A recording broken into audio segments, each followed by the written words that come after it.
I want to hit the Facebook button. Okay. And it just says that. That's fine. I hit the right thing. Oh, yeah. Nope, it still says Bruno. Bruno was on the show? No. Well, I mean, he was on our website.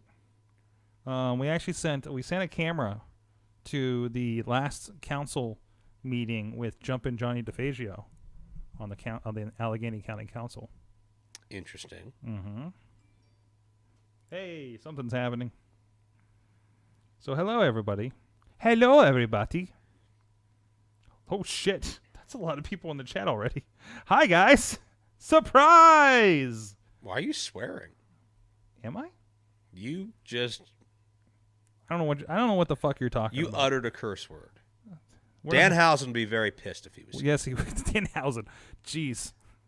No swears. No swears. You get thrown off the internet. Swears. Do you work with Danhausen? Do you have Danhausen on? No, he's in that other group up I there. met Danhausen at Ring of Honor last month. Oh yeah. He contested for the become the champion of television against Shane Taylor, and I had a good chance to talk with Danhausen, pick his brain a little bit. And from what I understand, I'm going to be seeing a lot of Danhausen in 2020. He's going to be at WrestleRex here in Pittsburgh in February. Yeah, I saw that. Him and I are both going to be in Portland together for Prestige Wrestling in March. We're both going to be at WrestleCon in April. So me and Danhausen are going to have probably several very nice, very evil times together. Okay. Oh, no. I think you got a new road buddy. I don't know if I can handle that Danhausen. He's a little out there. Plus, I swear. Yeah, there's that. And I don't like teeth. Unless they're my teeth. Yeah. I got to see him a little bit in Erie. Haven't chatted with him. Haven't had the opportunity. Real G's just power through. But what? Okay. We're going to close that. What are you reading? We're going to... Facebook groups go. Are you reading another salacious STD private thread again? Apparently I was. How many group chats can you be in with those guys? Well, I mean, they're in a couple of them because there's 2PW and then there's the thing that we're organizing, and then I don't know. We'll see where we go from there. That all sounds so vague and so incriminating. Yeah. Let's really see. does. Who are you today? Jordan Styles. Why do I have a Jordan Styles in here? Hold on. Ronnie Starks? No. Let's see. That would be bad. Can be the Riz. Slight step up, but Mad Mike. Okay, well. Or you can be starting soon. That is me. All right. Well, that is definitely me in a nutshell. Well, we'll use this Jordan one because Ronnie should be back if he's not dead. Comforting. He's had a really bad flu. Apparently. And now I am me. Congratulations. Not all it's cracked up to be. What are we doing today? Whatever the hell we want to do today. Ooh, can I be you? Welcome to Surprise Mayhem 2 of the day. Of sorts. All right. What are we talking about? I would not be Ronnie now, as sick as he is. No. Wheel says hi. Hola. Hi, Thursday Live. Hello. Okay, so what are we doing? I'm excited to talk to my fans. The fans are coming out in droves. We're doing record numbers already, isn't that true? Record numbers. Record numbers for like the first 45 seconds. Who did better today? Who was better today? The Newspaper Guild guy or Marshall Gambino? I can't remember. So clearly I'm in elite company. Yeah. Okay. Yeah. It's been a day. I believe it. You're frazzled and burnt and... I just got to need to get a few more swigs of coffee, turn this on into podcast mode, and we'll be going. Everything will be great. What better way to get your red blood cells flowing than to have a conversation with me? Mm-hmm. I couldn't think of a more exciting thing to do in the world. This is usually where he talks me into a new project. Yep. Yeah. 3 more on the way by WrestleMania. I'm still waiting for that Canadian one. Oh, that's not happening. I know it's not. Our subject has been dead for several years. Oh, shit. Oh, fuck. I forgot about that. It's okay. It's a good idea. It was a good idea. On paper. That is the one of two projects where too many died before I could finish the project. Yeah, there wasn't a lot of meat on that bone. Yeah, no. Wow. No pun intended. Now there's none. All right, we're recording now. Great. What a perfect time to start. Yay.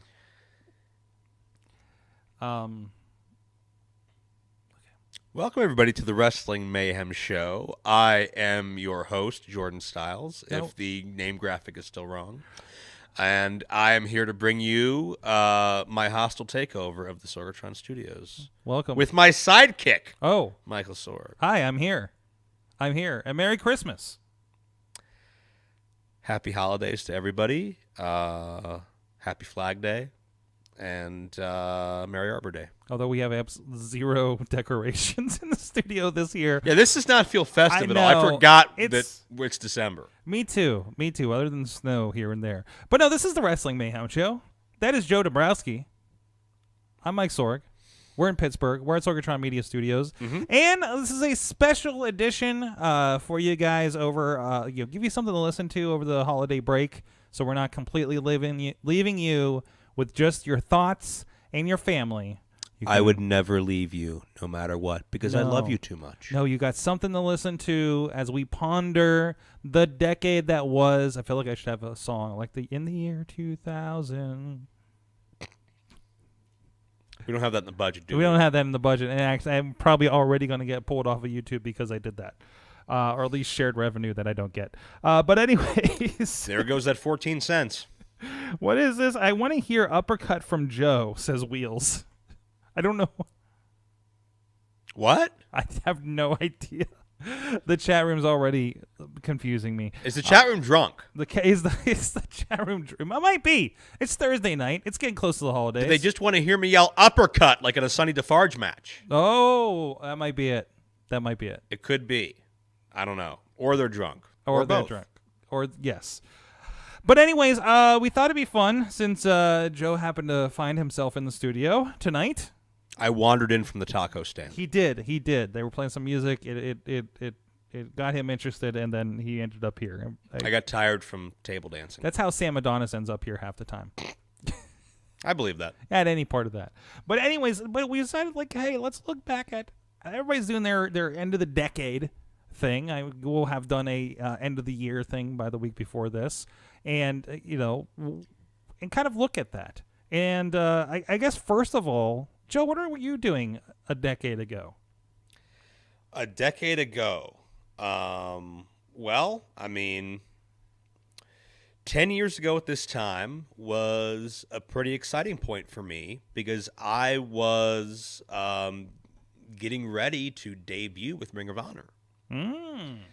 The beginning of 2010 was the start of my run there, and that was an exciting time, facilitated by Adam Pearce and Kerry Silken and Jimmy Jacobs and a few others. And fast forward a decade later, and as we're recording this, we're less than 24 hours away from Ring of Honor Final Battle out in Baltimore, and I'll be there on hand doing maybe something.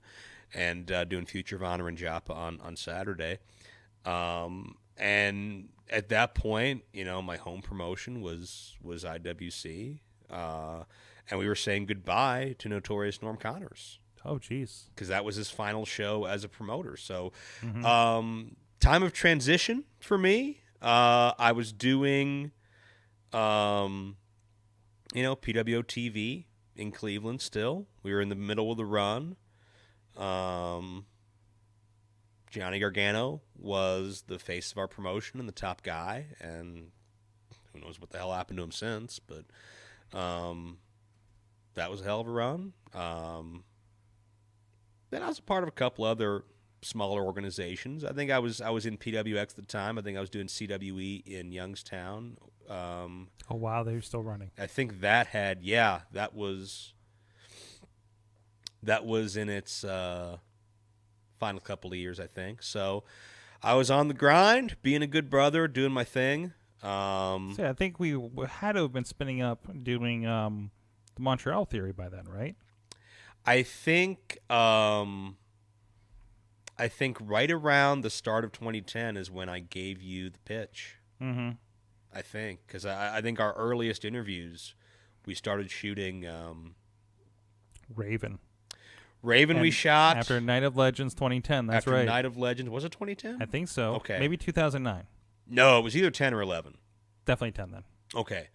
And we did Carino at the ECW Arena. Which was a 2-day Ring of Honor taping for Yes. HDNet. Yes. Back in that run. With The late, great Mike Hogwood on play-by-play. Adam Pierce yelled at me. Adam Pierce yelled at me. So we Yes. also And I stood and I was sitting beside Jim Cornette, who was yelling at a TV monitor. That sounds like Jimmy, yeah. Yes. I got a nice T-shirt of Jim Cornette over off camera now. So it kind of comes full circle. Jim had an interesting decade. How was Jim Cornette's decade? I love Jim. I don't care what anybody says. I don't agree with everything he necessarily says or does, but he's always been great to me, and he's working with him. It was a highlight for me in this decade for sure. I got a chance to share a mic with him in Ring of Honor, and then do another voiceover project with him, and he's somebody I grew up with. So he's still like looking back at those old, Smoky Mountain Wrestling, and even when he popped up on NWA Power this year, up until he wasn't, it was still like kind of good to remember he is good at this. Oh my God! There's a reason he's Jim Cornette. He's a natural. He's a natural talker. Mm-hmm. He's one of those guys, and we're kind of talking off air about people who, can't help but just go over their time on talking, and Corny's a guy that, if you needed him to go out there and talk for 12 minutes, he could, and not stop to breathe. Mm-hmm. He could just do whatever was needed. I hate that he's so polarizing now, and I think if you're talking about through the decade, you're looking at so many cultural changes, societal changes, technological changes, and Jim's still Jim, for better or worse. I think it's interesting how he's, rough commentary aside, it's interesting how everybody kind of precursors like, hey, this really cool thing happens. By the way, Jim Cornette, here you go. We know you're going to hate it. Like, even I saw Mick Foley kind of pre-tagging him on things like that. Yeah, and it's like, don't poke the bear. Like, do we need more of this? I think just the polarization of the generations of pro wrestling have been a problem. You've got certain amount of old guys that'll come out and say, well, these young kids don't know how to work, and they're disrespectful, and they don't know what they're doing. And then you've got the young guys coming up and saying, well, these old guys are out of touch. They don't know what it takes to connect with an audience in 2019. And at the end of the day, they're both wrong, and they're both right to an extent too. But you need that middle ground, and you need the best of both worlds to truly get ahead. I mean, the guys of yesteryear made more money than the average guy does now, without a doubt, and drew far bigger houses, had far better longevity, could run a town every week and sell it out in some cases.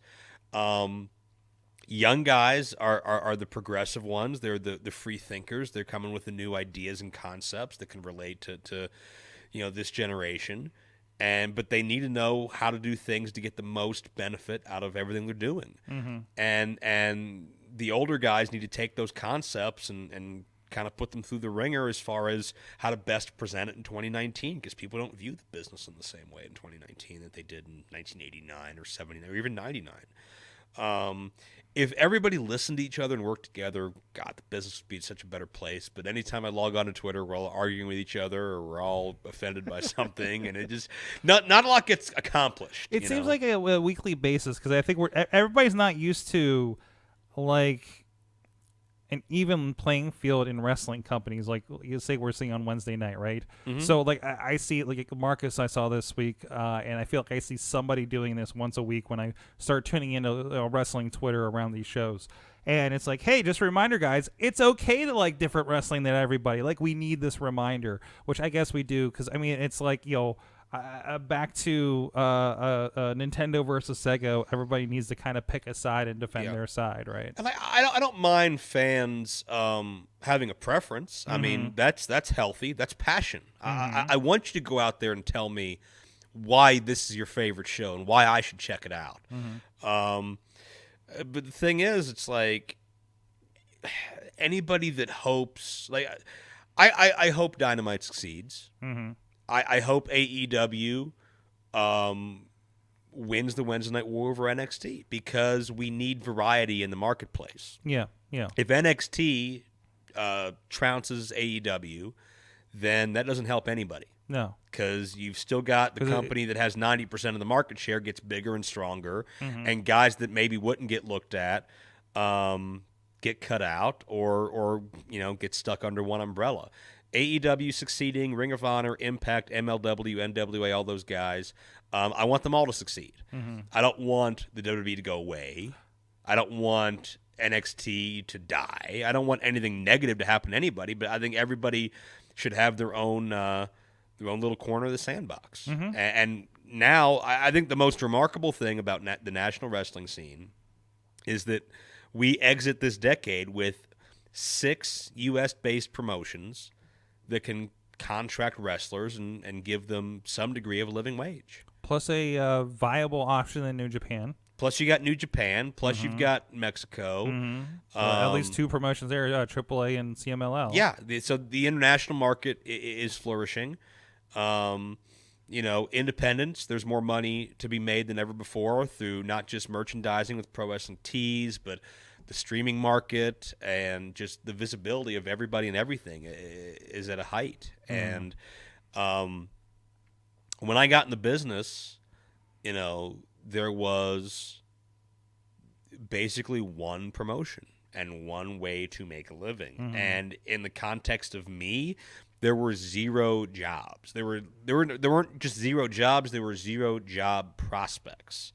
Because at that point, WWE was not hiring wrestling guys to be announcers. TNA had just started, and they had Mike Tenay. Ring of Honor had just started, and they had whoever they had. So now there's so many greener pastures out there for announcers, for wrestlers, for any kind of talent, no matter your job description. It's just a healthy, vibrant business right now. And I don't believe and hold any stock to people saying we're in a wrestling boom. We're not in a wrestling boom. We're not preparing to be in a wrestling boom because ratings have never been lower. Attendance is bad. Independents are up. Nationals are down. That basically is what it comes down to. We're not in a wrestling boom. When Raw struggles to get over 2 million people, we're not in a wrestling boom. But more places are healthy. More places are solvent. More places are able to survive, and that's what we need right now. It's like a strange leveling off of wrestling, isn't it? Yeah. Like it's a distribution. It's people have. It's wrestling socialism. Wrestling socialism. Interesting. We will equally distribute the talent.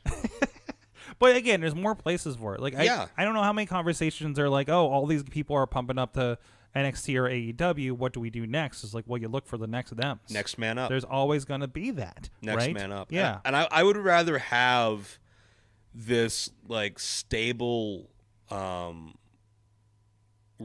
rather than have just this roller coaster up and down where the business has these peaks and valleys. And everybody always said when I was younger, well, the business is cyclical. That's just what it is. It has its ups, it has its downs, and I don't necessarily know that it needs to.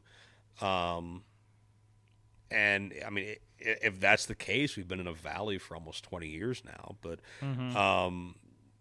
again, the business is learning to adapt around that and find a way to survive and evolve and pump out what's next. There will always be talent, though. There will always be talent ready and waiting to break out and make the most of it. And there's guys that I've just barely seen the national scene now. Like, MLW's got Myron Reed and Pillman Jr. and guys like that who are going to be massive stars as soon as the stars align and they get the right opportunity. Absolutely. We were even looking at it on the local scene, and again, you probably had your finger on the pulse more than I did 10 years ago because I was still shooting video and figuring out what's what. Hey, I'm still am. But I was just having a conversation with Marshall Gambino, Prospect Pro Wrestling, about the amount of talent just coming from regionally. You're seeing that in Cleveland. We're seeing that here in Pittsburgh. We're seeing people coming out of Buffalo, Erie, seeing all these promotions pop up. But it seems like there's plenty of talent to fill in all these plentiful.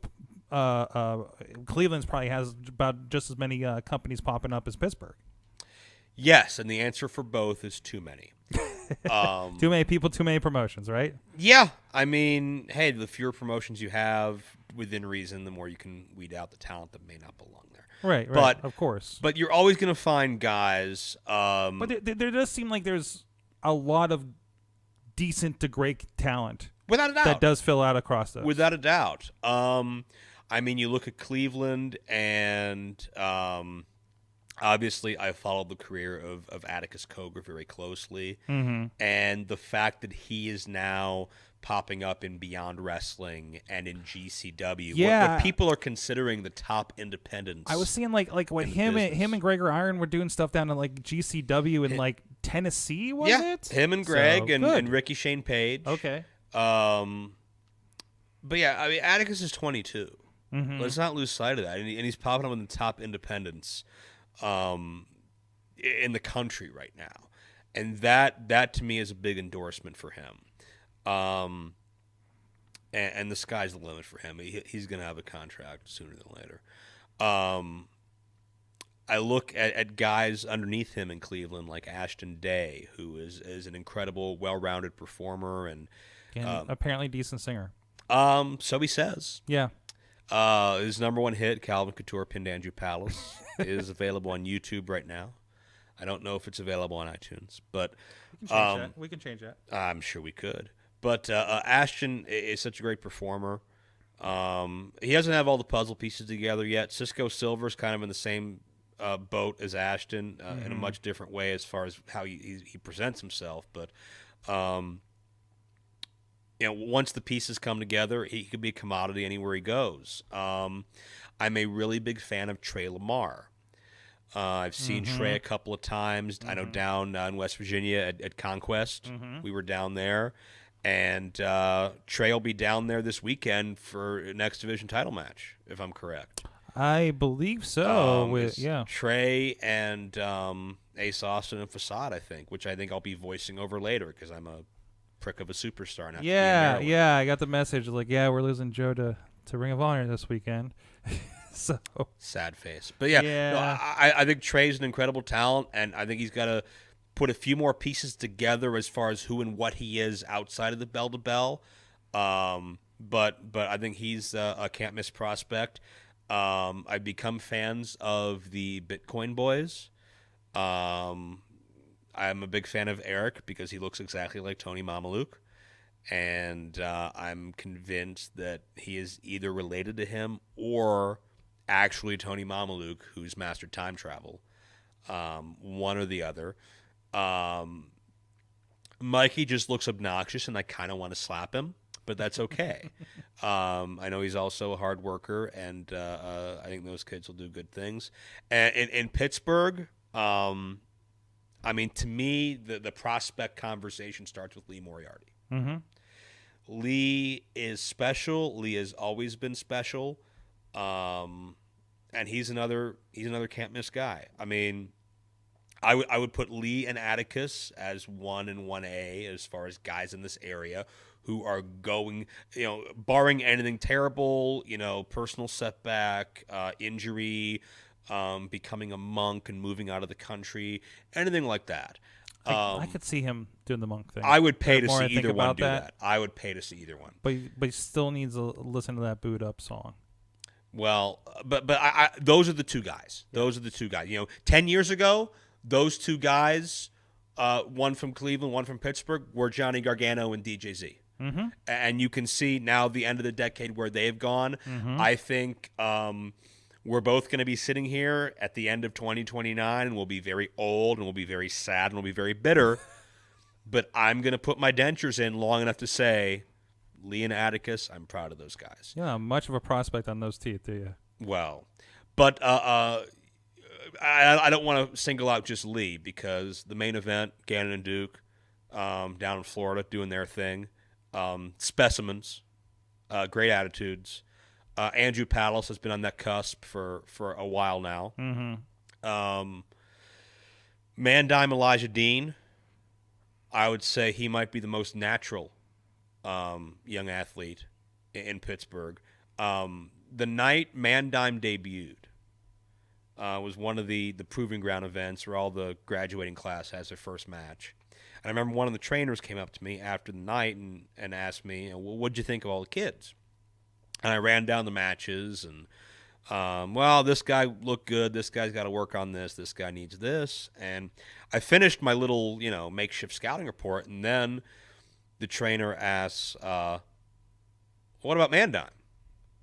I had forgotten about Mandime because his match did not feel like a first match. Mm-hmm. His match with Palace just felt like a solid, hot opening contest. And he had been around, because I remember he was seconding like Katie Arquette and Calvin. Yeah, he had some on camera experience. Yeah, but I mean, yeah. There's no way you can truly be ready for the ring until Yeah. you're in there. But it would, like, at least like in a fan or watching the product, it was like, oh, hey, he's just in the ring now, but we've seen him. Versus, but I mean, everybody else just popped up. He picked it up so naturally. There were no jitters. Mm-hmm. There was no awkwardness. There was no hesitation. And he nailed it. Katie's another one we can point out. Calvin's another one we can point out. Calvin's done a hell of a job developing himself. We're kind of at the next tier as far as, from the ready-made breakout to, like, here's the guys that are going to take their places. When you look at Calvin and R.C. Dupree, and obviously Argos has had a hell of a year. I hear good things about Zeke Mercer. I hear good things from, a lot of talent down at Rise as well, who are doing great things. Lewis the Nerd has his cult following. I know that. Who are some of the other guys at Rise that we should be looking at right now? Drake Braddock's another good one. Drake Braddock, he's always on 11. He's always on 11 with his personality. I always get a good moment of the night where he just simply yells straight into the camera. Yeah. So, no, a lot of really good groups down there. So I say a lot of opportunity for those guys to flourish and kind of have a platform. Again, this is the best time in the entire. January will be 17 years for me. This is the best time to enter the wrestling business in my time in it, because of just the jobs and the opportunity and the visibility. I'm really going to date myself here, but when I first started. Yeah, I was one of the guys who would have to physically mail a VHS tape to a promoter in another state to try to get. And we're talking independent promoters. We're not talking to Ring of Honor. Yeah, my first interaction with the late great JT Lightning was mailing him a VHS tape in 2005 that I made. Probably made by hooking two VCRs together, because that's. Me at the height of technology is how I did it back then. But now, I remember when YouTube first became a thing. I remember guys asking promoters, is it professional to send a YouTube link instead of a package? Yeah. And now everybody does. And now we're talking about like organized Dropbox promo folders to send. And I'm just like, well, yeah, that's smart, because in 2019, you shouldn't be showing up without your music. Or at least like, go here it is. Yeah. Without a doubt. But I mean, just the way people market themselves and some of the emails I get, or just attachments on social media, and just how everything is so well laid out as far as, well, here's my resume, and here's my promo photos, and here's my matches, and here's my interviews, and here's my video package, my highlights. Like, the ones that get it and actually know what to sell come off looking so organized and professional, instead of, just kind of slapping a cover letter together and throwing it in with a VHS. But self-marketing is more important now than it's ever been with social media. And I think I feel like that also lends to easy laziness too. Because I've seen some of these messages come through, and I've heard some other promoters talk about them. It's just like laziness and complacency. Yeah, like, it's not like, how to present yourself, even though it's so easy to just like pull up the phone and be like, "Hi, do you need some wrestlers?" You know. Yeah, and here's the thing: it's like there's nothing wrong with what is quickly becoming a cliche, where a wrestler will post, looking for 2020 bookings. Here are the dates I have open in January: 1, 2, 3, 4, 8, 9, 12, 13, 14, 15, 18, 19, 20, 23, 20. You know, I get it. There's nothing wrong with putting that out there, but you can't rely on that.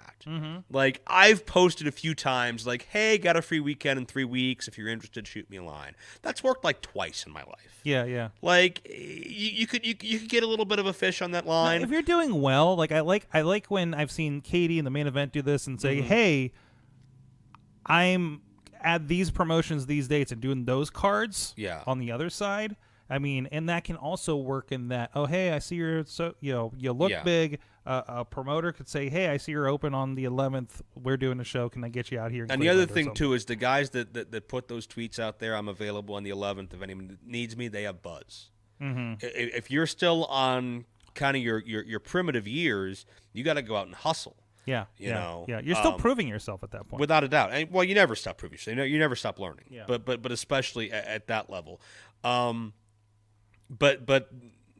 there is laziness, there is complacency, there is, yo, I'm trying to get booked, and just messages like that, like, or just people that'll message like, hey, let me know when you have any dates. I'd like to work your show, and like that's a bit presumptive, you know.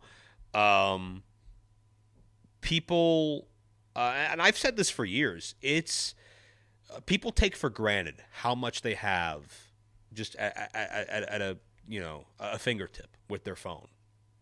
Because if you took a wrestler from the Jim Cornette era, 80s, 70s, even into the 90s, and you gave him a small machine that could fit in his pocket, that could give him the ability to reach out and contact literally almost everybody in the wrestling business, how would that change the game?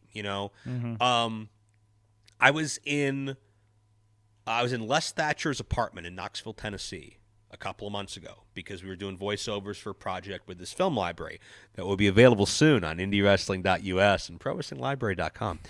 And hashtag cross promotion. Yeah, and like the point of this story though, I was looking through all of his like VHS tapes because I was looking through some of the stuff that he had that I had not acquired from him yet, and I came across the VHS tape I had sent Les in 2005, 6, 7. It came back to you. I was holding that demo tape in my hand 2 months ago, and it just crossed my mind like, all right, if he's saving these, why aren't there 100 of these here? Yeah. Yeah. Why am I found maybe one or two others that weren't guys that worked under him, that were demo tapes. Like, why Les Thatcher, had a hand in training so many guys, Nigel McGuinness and Shark Boy and BJ Whitmer and Pepper Parks and Sammy Callahan, and he was former WWF developmental, and he was on MTV and ABC and like all profile all over the place. He's been in the business 50 years. More than that probably now. Why am I the only guy reaching out to him? Why aren't there wrestlers looking to beat down the door of a Les Thatcher or a Tom Pritchard or, some of these guys that maybe aren't on the road 300 days anymore and might notice you and take a liking to you? Take that extra step. Make that connection, Dutch Mantel. What's Dutch Mantel doing, What's wrong with emailing Dutch Mantel and saying, can you watch my stuff? Is he with Impact now? Not at this Not point. lately, no. I don't think. Yeah. Unless something happened I don't know about. But yeah, I mean, like, there's so many guys at the drop of a hat, like, or just wrestlers. Like, find Tim Horner. Find somebody that, like, is out there and not doing a lot. And pick their brain. What's the worst that could happen? They don't answer.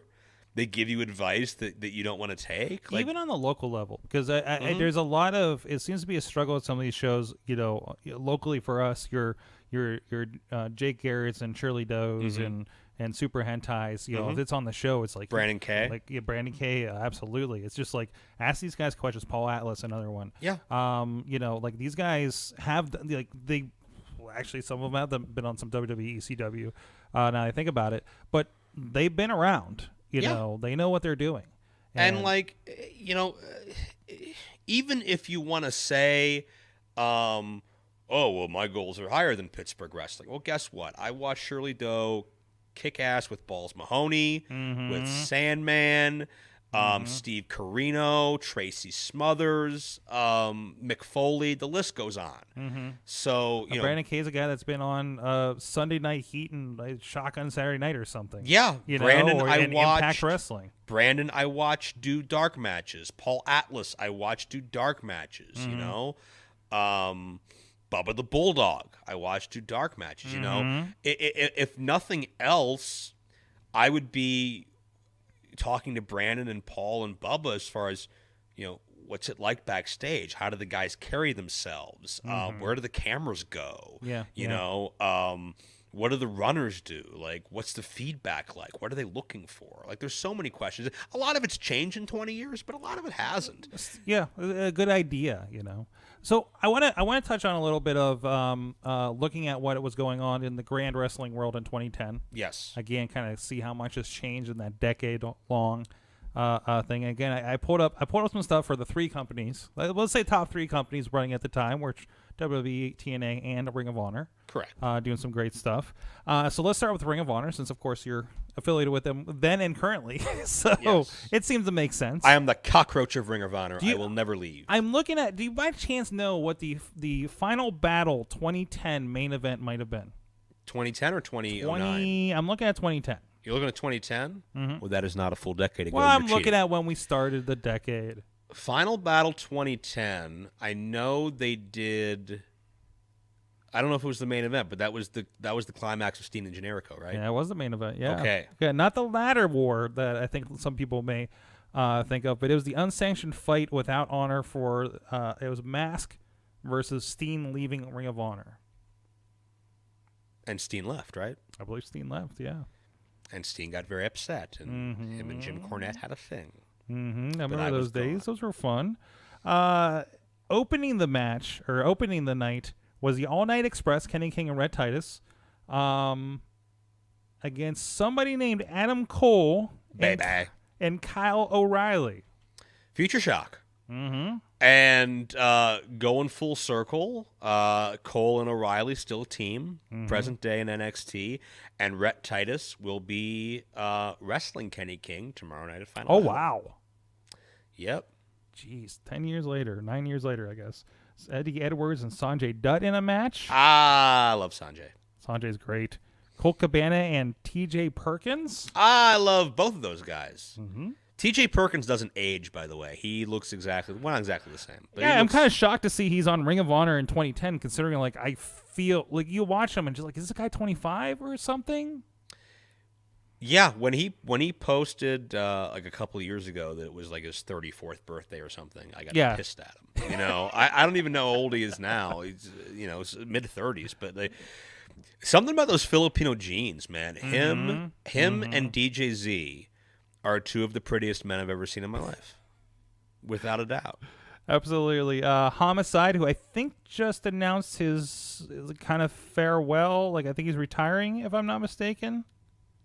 I thought I saw something the other day on Twitter about it. Could be. I mean, Homicide's been kind He's of been in and at out it for a a while. Yeah, he was taking on Christopher Daniels. Of course, doing great things over at AEW, part of SoCal U. Without a doubt. So, let's see. Sarah Del Rey, who now, of course, training up there at the Performance Center WWE. Absolutely. And Serena Deeb. I believe this was post CM Punk or pre. Maybe pre. I want to say post, but I'm not sure about that. Yeah, I mean, they're defeated Amazing Kong, not awesome yet, and Daisy Hayes. There's an old name I remember. Amazing Kong had finished being awesome. That was after Kong's TNA run. Oh, that's post awesome. That's post awesome. Or mid not awesome. Yeah. Okay. Let's see. So I don't know if TNA had an IP on that or what, but yeah, I remember voicing her, I had to call her Amazing Kong. That's when she was here for a Pittsburgh show, right? And in Ring of Honor. Uh-huh. Well, I mean, Pittsburgh's under the radar. I'm Yeah. sure whatever she was advertised at, I called her. I remember trying to figure out what we're calling Chelsea Green tonight. Right. What? Yeah. I went with Laurel because she was in the company at the time. But also weird for me, 10 years ago, voicing the Young Bucks, I had to call them Generation Me. Max and Jeremy Buck. Max and Jeremy was their names. Yes. Matt was Max and Nick was Jeremy. And I remember me and Prazak in the voiceover room. And I think Dave was aggravated that he had to call them Generation Me. And, why did we even have to ask? We should have just called them the Bucks. And I'm just rolling with the punches. I'm just happy to be there, We should point out, too, that more things change the more they stay the same. Because at the beginning of the decade, we thought we were going to have a new Monday Night War. Mm-hmm. Is that on your notes? I have pulled up Bound for Glory from that year. I figure that's their WrestleMania of the year for TNA. That was 10-10-10. That was 10-10-10. Actually, yeah. October 10th, 2010. I dialed and saved in my long distance. That is a dated joke. If anybody gets it's another decade back with Alf and stuff, right? But on I think it was January 4th, 2010 is when Impact went head to head with Raw, and Hogan debuted, and it didn't go well. Yeah, that was gone way before 10-10-10. So I figured I'd throw that out there now. And first match on that Bound for Glory is the Motor City Machine Guns, Shelley and Sabin against Generation Me. The Young Bucks. Did we finish the Ring of Honor card? I don't want to jump ahead. Dude, that was the high points. Okay, that was the high points. I think that gives a good idea of what was happening to Ring of Honor at the time. And I think Machine Guns and Generation Me brought out the best out of each other for sure. That was a great series.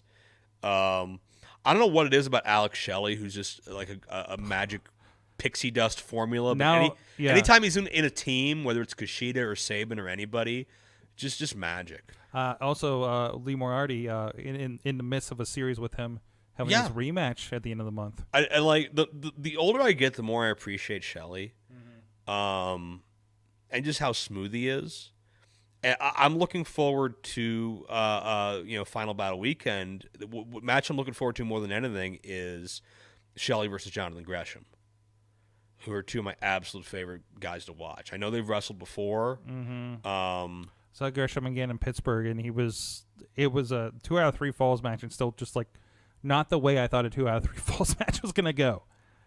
Hell, when Gresham's one fall, it can have the length of 2 out of 3 falls. That is true. He captivates you. Listen, when I'm sitting there, it's I remember filming a 45-minute finals of a tournament. Match with Gresham. They say, it's going to be 2 out of 3 falls, and we're like, oh my god, how long is this match going to be? To me, Gresham's matches, it's like a chess game. Not just for the guys in it, but for me, because it's like, I have to think 2 moves ahead, and I have to think every little body movement. I just really try to get inside their heads, and just one of my absolute favorite people to watch is Gresham, and Shelley too. I mean, different paths, but cut from the same cloth.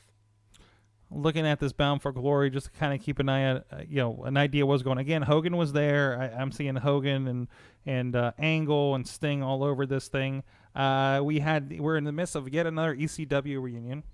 EV2. EV 2.0 with Raven, Rhino, Sabu, Stevie Richards, Tommy Dreamer, Mick Foley hanging out in a lethal lockdown match. So it's a War Games type match. Against Fortune. And we've been reminiscing. I did not watch dedicatedly when Fortune was a thing, but looking back, fond memories of Fortune. AJ Styles, James Storm, Kazarian, Matt Morgan, and Bobby Roode with Ric Flair, of course. So it was kind of like a new horseman for TNA. Kind of, except for at times there were 5 to 6 people in a group called Fortune. But that aside, no, I think, the level of talent speaks for itself there, with AJ and Bobby Roode and Storm and Kazarian, and they looked the part. And I think one of many problems that TNA had would be casting their homegrown stars as second-rate versions of the quote-unquote real stars. You need the knockoff Horseman. They try to make AJ the knockoff Flair. You've got the knockoff Scott Steiner. You've got the knockoff Stone Cold. You've got, a number of examples where... There was a lot of this work before. Let's do it again. Yeah. Yeah, and case in point with EV2. And, let's do our own ECW reunion. Let's do our own... The main event of this show is them trying to do, Hogan's turn again. It was Jeff Hardy, Kurt Angle, and Mr. Anderson. Yeah, that was Jeff Hardy's heel turn where they formed Immortal with Bischoff and Hogan and Abyss, and that was the whole climax of the whole 10-10-10 story. Oh, and Angle retired since he lost this match. Oh, in 2010. Fast forward a decade, it feels like he just retired. What a quick 10 years it's been. But yeah, I think I was always such a big, and we talk about supporting AEW. I was always such a big supporter of TNA. Still am. I have a lot of friends there. Definitely, it definitely feels like they've had a bit of a reboot and refresh with this Access. 100%. It's doing 100%. Great things, and they're pushing an envelope in new ways for sure, and doing really cool. So WWE, what do you think? I got top 25 matches of 2010. Okay. And up at the very top is, and I need to confirm whether this is the first or second one here, but when Undertaker was a mere 18-0. Such a young kid. Yes. And he was having at least one of his battles with Shawn Michaels. I would assume that would be... This is a retirement match, it looks like. Could have been. So that would have been the second match. Yeah, it would have been the second match. Okay, so we're in 2010. I guess that checks out math-wise. I don't know. Yeah, no surprise there. I mean, two of the best of all time and incredible chemistry. Anytime Shawn and Taker have gotten in the ring, even back in the 90s with Hell in a Cell, I don't think Hell in a Cell would have been the marketing juggernaut that it was for WWF if you didn't have Shawn and Taker in that thing to truly make that match. That they made that match more so than the match making them. See, we're looking at some of their top matches. We had some Rey Mysterio and CM Punk happening. We had a Elimination Chamber with, check out this lineup. The Undertaker was the World Heavyweight Champion. Jericho, John Morrison, who just re-signed with WWE. Interesting. I wonder if he'll be Johnny SmackDown or Johnny Raw, or we're just going to skip all that. R-Truth, CM Punk, and Rey Mysterio. That really worked out for R-Truth. I mean, how many times has he been 24/7 champion? Hey, he's got longevity. He's got a job. Good for him. He's held more championship runs than everybody else in that match combined by this point. Mm-hmm. We were introduced to the Nexus. We were. That means this is the year that we saw Daniel Bryan get fired, and then choke Justin Roberts with his tie. Hang out at Chikara and AIW that weekend. How did AEW not do that when they beat up Justin Roberts 2 weeks ago?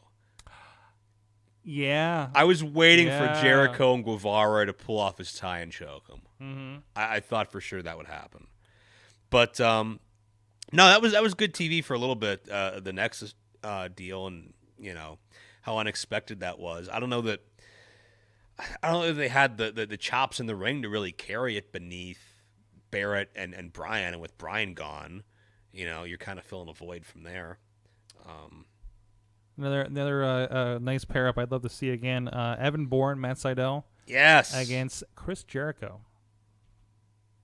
Two guys that can still go today. Mm-hmm. I believe Sydal will actually be here in Pittsburgh in February for WrestleRex. As part of WrestleRex, yeah. Yeah. I can't wait till Evan Bourne meets Danhausen. Oh, jeez. That'll be a great conversation. Oh, man. Let's see. Sydal explaining how to open Danhausen's third eyehausen. That will be good stuff. I will be illegally filming in the locker room. Nothing weird about that.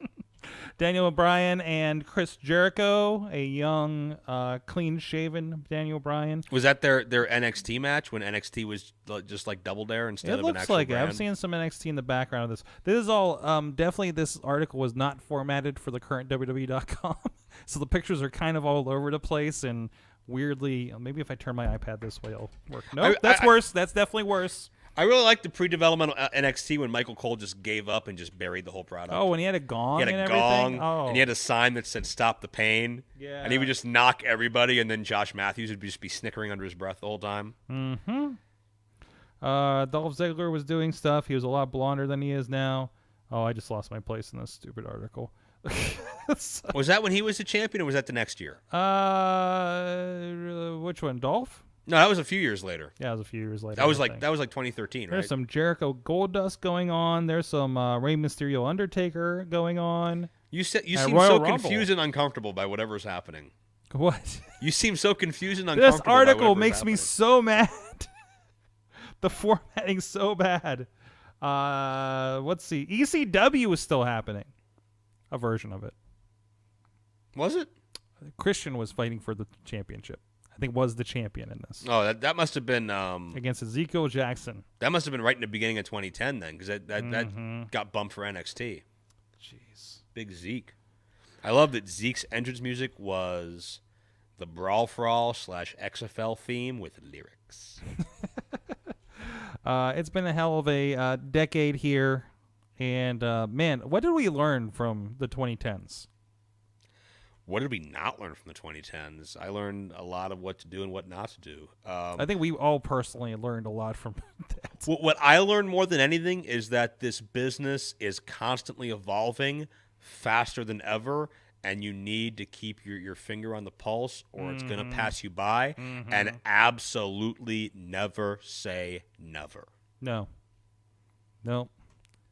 That's that from the big WWE to the indies. It seems like it comes around in a lot of cases. So it'll be interesting to see what the next decade goes on here. I hope I make it through I another hope you decade. make it through.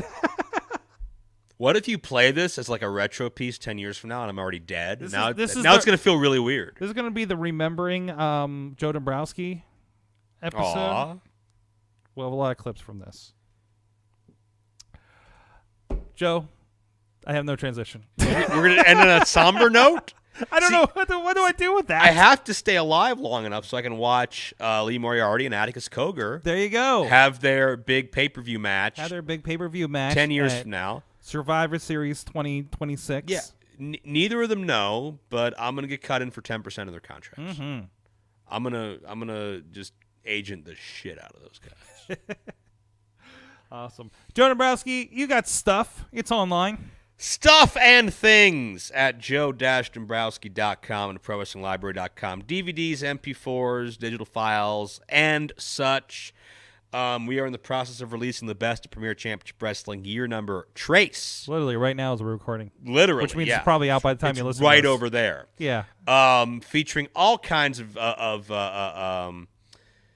name value stars, I guess would be the best way to put it, from Trey Miguel to Myron Reed to Ricky Shane Page, Gregory Iron, Dylan Bostic, J-Rock Daddy, The Culmination, The Main Event, Lee Moriarty, and so many more. Zoe Sky, and even a wrestler by the name of Nick Lendl. What? Yes, his run is on there.